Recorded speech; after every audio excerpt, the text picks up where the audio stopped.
মূল্যবৃদ্ধিতে জেরবার মধ্যবিত্ত, সেই চাপ আরও বাড়িয়ে ভর্তুকি সহকারে রান্নার গ্যাসের সিলিন্ডারের সংখ্যা বেঁধে দিল কেন্দ্র। বছরে 6টি সিলিন্ডার ভর্তুকি মূল্যে মিললেও বাকি সিলিন্ডারের দাম ঠিক করবে বাজার।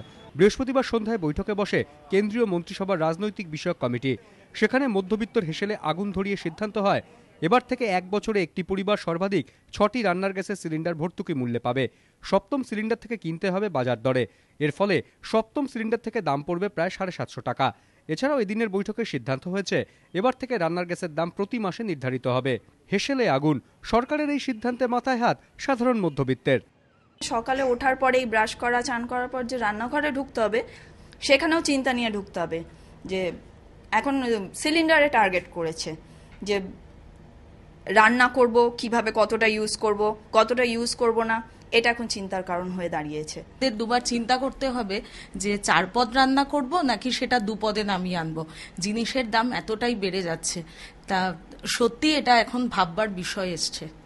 কেন্দ্রীয় মন্ত্রিসভার রাজনৈতিক বিষয়ক কমিটির এই সিদ্ধান্তের ফলে রান্নার গ্যাসের সিলিন্ডারে কার্যত বিনিয়ন্ত্রণের পথে কেন্দ্র। একটি আর্থিক বছরে বর্তমান ভর্তুকির দামে 6টির বেশি সিলিন্ডার পাবেন না কোনো গ্রাহকই।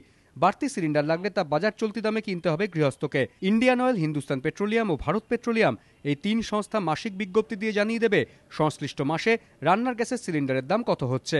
এবিপি আনন্দ।